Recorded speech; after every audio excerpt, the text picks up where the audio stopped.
ಸಾಹುಕಾರ್ ಕುಟುಂಬ, ಬೆಳಗಾವಿಯ ಜಾರಕಿಹೊಳಿ ಕುಟುಂಬ, ಬೆಳಗಾವಿ ರಾಜಕೀಯಕ್ಕೆ ಮಾತ್ರ ಸೀಮಿತವಾಗಿದ್ದಂತಹ ಈ ಒಂದು ಕುಟುಂಬ ನೋಡ್ತಾ ಇದ್ದಂತೆ, ಕಾಲ ಕಳೀತಿದ್ದಂತೆ ರಾಜ್ಯ ರಾಜಕಾರಣದ ಭವಿಷ್ಯವನ್ನೇ ಬದಲಾಯಿಸುವಂತಹ, ದಿಕ್ಕನ್ನೇ ಬದಲಾಯಿಸುವಂತಹ, ಅರ್ಥ ಸರ್ಕಾರವನ್ನೇ, ಒಂದು ಪಕ್ಷದ ಸರ್ಕಾರವನ್ನೇ ಬೀಳಿಸಿ ಮತ್ತೊಂದು ಪಕ್ಷದ ಸರ್ಕಾರವನ್ನು ಅಧಿಕಾರಕ್ಕೆ ತರುವಂಥ ಮಟ್ಟಿಗೆ ಬೆಳೆದಿದೆ ಅಂದರೂ ಕೂಡ ತಪ್ಪಾಗೋದಿಲ್ಲ. ಅದಕ್ಕೆ ಈ ಹಿಂದೆ ರಮೇಶ್ ಜಾರಕಿಹೊಳಿ ಮಾಡಿದಂಥ ಸರ್ಕಾರದ ಬದಲಾವಣೆ ಇದೆಯಲ್ಲ, ಅದು ಬೆಸ್ಟ್ ಎಕ್ಸಾಂಪಲ್ ಅಂತ ನಿಮ್ಗೆ ಹೇಳಬಹುದು. ಯಾವುದೇ ಸರ್ಕಾರ ಅಧಿಕಾರಕ್ಕೆ ಬಂದರೂ ಕೂಡ ಇವರ ಮನೆಯಲ್ಲಿ ಒಬ್ಬರು ಸಚಿವರಾಗಿರ್ತಾರೆ, ಅಧಿಕಾರದಲ್ಲಿರ್ತಾರೆ. ಒಂದು ಸರ್ಕಾರಿ ಗೂಟದ ಕಾರ್ ಸದಾ ಇವರ ಮನೆ ಮುಂದೆ ಇದ್ದೇ ಇರುತ್ತೆ. ಬೆಳಗಾವಿ ರಾಜಕೀಯಕ್ಕೆ ಡಿ.ಕೆ. ಶಿವಕುಮಾರ್ ಅವರು ಕೂಡ ಕೈ ಹಾಕಿ ಸಾಕಷ್ಟು ಚರ್ಚೆಗಳು, ರಾಜಕೀಯ ಮೇಲಾಟ, ರಾಜಕೀಯ ಕಿತ್ತಾಟಗಳು ಕೂಡ ನಡೆದಿತ್ತು. ಈಗ ಡಿ.ಕೆ. ಶಿವಕುಮಾರ್ ಅವರೇ ಬೆಳಗಾವಿಯ ರಾಜಕಾರಣ, ಅದರಲ್ಲೂ ಕೂಡ ಜಾರಕಿಹೊಳಿ ಕುಟುಂಬದಿಂದ ಸ್ವಲ್ಪ ಅಂತರವನ್ನೇ ಕಾಯ್ಕೊಂಡಿದ್ದಾರೆ. ಕಾರಣ ಇಷ್ಟೇ, ಇವ್ರು ಮನ್ಸು ಮಾಡಿದ್ರೆ ಏನು ಬೇಕಾದ್ರೂ ಮಾಡಿಬಿಡ್ತಾರೆ, ಯಾಕೆ ವಿಶ್ವಾಸಕ್ಕೆ ತೆಗೆದುಕೊಂಡು ಹೋಗೋಣ ಅನ್ನುವಂಥ ಕಾರಣಕ್ಕೋಸ್ಕರ. ಸತೀಶ್ ಜಾರಕಿಹೊಳಿ ಸದ್ಯ ರಾಜ್ಯ ಸರ್ಕಾರದಲ್ಲಿ ಪ್ರಮುಖ ಲೋಕೋಪಯೋಗಿ ಖಾತೆನ ಹೊಂದಿರುವಂಥ ಸತೀಶ್ ಜಾರಕಿಹೊಳಿ ತಮ್ಮದೇ ಆದಂಥ ಒಂದು ದೊಡ್ಡ ತಂಡವನ್ನೇ, ಶಾಸಕರ ತಂಡವನ್ನೇ, ಸುಮಾರು 18ರಿಂದ 20 ಜನ ಶಾಸಕರನ್ನ ಇಟ್ಕೊಂಡಿರುವಂಥ ಪ್ರಭಾವಿ ನಾಯಕ.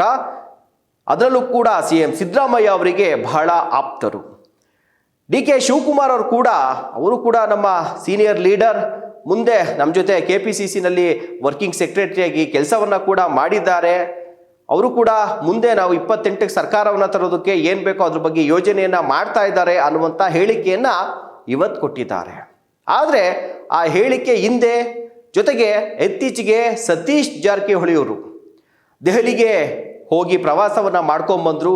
ಅಲ್ಲಿ AICC ಅಧ್ಯಕ್ಷ ಮಲ್ಲಿಕಾರ್ಜುನ್ ಖರ್ಗೆ ಅವ್ರನ್ನು ಕೂಡ ಭೇಟಿ ಮಾಡ್ಕೊಂಬಂದರು. ಇವ್ರ ಜೊತೆಗೆ KN ರಾಜಣ್ಣವರು ಕೂಡ ಹೋಗಿದ್ರು. ಜೊತೆಗೆ ಇವರ ಒಂದು ದೊಡ್ಡ ಟೀಮೇ ಕೂಡ, ಅಲ್ಲಿ ಕೆಲವು ಶಾಸಕರು ಕೂಡ ಇವ್ರ ಜೊತೆಯಲ್ಲಿ ಇದ್ರು, ಕೋನರೆಡ್ಡಿ ಕೂಡ ಇದ್ರು ಅಲ್ಲಿ. ಆಗ ಒಂದು ಹೇಳಿಕೆಯನ್ನು ಕೊಡ್ತಾರೆ, ಈ ಎಲ್ಲ ಗೊಂದಲಗಳು ಬಗೆಹರಿಬೇಕು, CM ಸ್ಥಾನದ್ದು ಆದಷ್ಟು ಬೇಗ ನಿರ್ಧಾರ ಮಾಡಿ ಅಂತ ನಾವು ಮಲ್ಲಿಕಾರ್ಜುನ್ ಖರ್ಗೆ ಅವರಿಗೆ ಕೇಳಿದ್ದೀವಿ, ಆದಷ್ಟು ಬೇಗ ಪ್ರಕಟ ಮಾಡ್ತೀವಿ, ಗೊಂದಲಗಳನ್ನ ಬಗೆಹರಿಸ್ತೀವಿ ಅಂತ ಹೇಳಿದ್ದಾರೆ ಅನ್ನುವಂಥ ಮಾತನ್ನ ಹೇಳ್ತಾರೆ.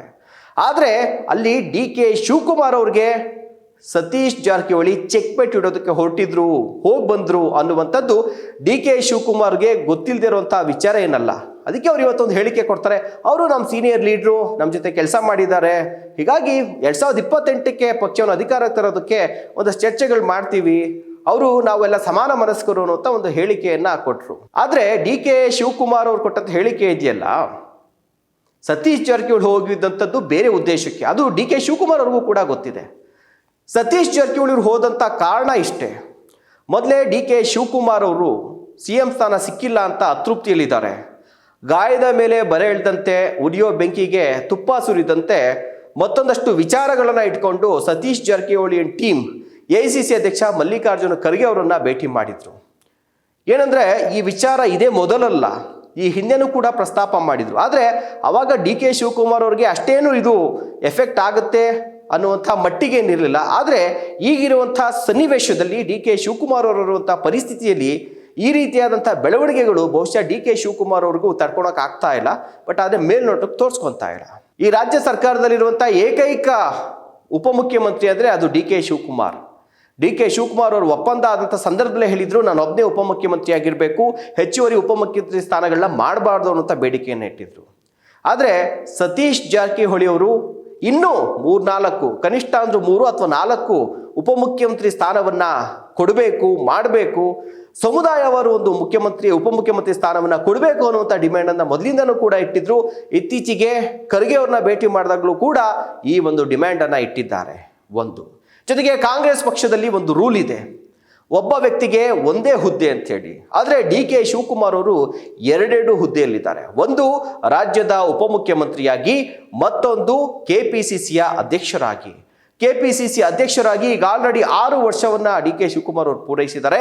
ಇದು ಬದಲಾವಣೆ ಆಗಬೇಕಾಗಿತ್ತು, ಆದರೆ ಹೈಕಮಾಂಡ್ ಅವರಿಂದ ಆ ಸ್ಥಾನವನ್ನ ಕಿತ್ಕೊಳ್ಳೋದಕ್ಕೆ ಮುಂದಾಗಲಿಲ್ಲ, ಆ ರಿಸ್ಕ್ ಕೈ ಹಾಕಲಿಲ್ಲ. ಯಾಕೆಂದರೆ ಡಿ ಕೆ ಶಿವಕುಮಾರ್ ಅವರು ಸಿ ಎಂ ಆಸ್ಪಿರೆಂಟ್ ಕೂಡ ಆಗಿದ್ದಾರೆ. 2.5 ವರ್ಷಗಳ ಕಾಲ ಸಿದ್ದರಾಮಯ್ಯ ಅವರಿಗೆ ಸಿ ಎಂ ಸ್ಥಾನವನ್ನು ಬಿಟ್ಕೊಟ್ಟಿದ್ದಾರೆ. ಆ ಒಂದು ಕಾರಣಕ್ಕೋಸ್ಕರ ಡಿ ಕೆ ಶಿವಕುಮಾರ್ ಅವರಿಗೆ DCM ಜೊತೆಗೆ KPCC ಅಧ್ಯಕ್ಷ ಸ್ಥಾನವನ್ನು ಕೂಡ ಮುಂದುವರಿಸಿದ್ರು. ಹೀಗಾಗಿ KPCC ಅಧ್ಯಕ್ಷರ ಸ್ಥಾನವನ್ನು ಬದಲಾವಣೆ ಮಾಡಿ, ನೀವೇ ಹೇಳಿದ್ರಿ ಒಬ್ಬ ವ್ಯಕ್ತಿಗೆ ಒಂದೇ ಹುದ್ದೆ ಅಂತ ಹೇಳಿ. ಆದರೆ ಡಿ ಕೆ ಶಿವಕುಮಾರ್ ಅವರ ವಿಚಾರದಲ್ಲಿ ಅದು ಸುಳ್ಳಾಗ್ತಾ ಇದೆಯಲ್ಲ.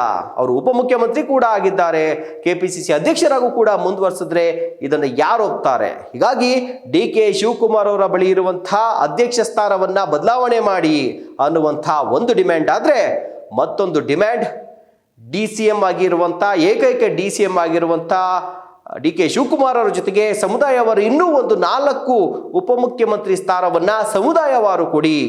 ಆಗ ಮುಂಬರುವಂತಹ ಚುನಾವಣೆಗೂ ಕೂಡ ಇದು ಅನುಕೂಲ ಆಗುತ್ತೆ, ವಿವಿಧ ಸಮುದಾಯಗಳ ವೋಟ್ಗಳು ಕೂಡ ನಮಗೆ ಬೀಳುತ್ತೆ. ಹೀಗಾಗಿ ಮುಂಬರುವಂಥ ದಿನಗಳಲ್ಲಿ ಜಿಲ್ಲಾ ಪಂಚಾಯಿತಿ, ತಾಲೂಕ್ ಪಂಚಾಯಿತಿ ಜೊತೆಗೆ ಬೆಂಗಳೂರಿನ GBA ಚುನಾವಣೆ ಇದೆ.